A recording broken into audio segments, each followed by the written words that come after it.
कुलं पवित्रं जननी कृतार्था वसुन्धरां पुण्यवती च तेन स्वर्गस्थितो ये पितरपि धन्याः येषां गृहे वैष्णव नामधेयम्। अर्थात जो कूलरे उत्तम संतानटीए जन्म हुए से कूल धन्य हो जाए, तार पिता माता धन्य हो जाती।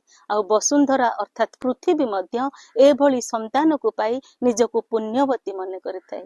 आ सबुठारु बड़ कथा हैला स्वर्गस्थित पितृगण मध्य एपरी उत्तम संतान को पाई निजको धन्य मन करती, कारण से माने समस्ते निश्चिंत थांती जे एपरी उत्तम संतान समस्तंकर तारणकारी होई परिबो।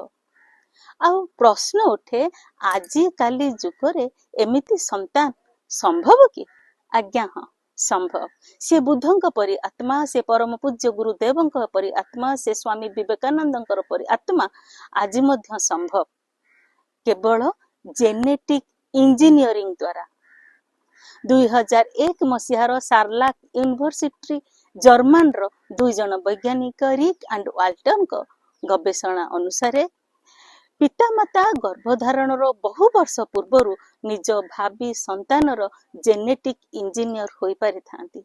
आउ आमर ऋषि परंपरा बहु हजार वर्ष पूर्वर बहु बार यह प्रमाणित करिछि जे पितामातांकर जीवन शैली, आदर्श दिनचर्या, आहार, योग, प्राणायाम, ध्यान, मुद्रा आउ निजर भावना शक्ति द्वारा निज भावी संतानर जेनोमिक इम्प्रिंटिंग करि पारि थांती।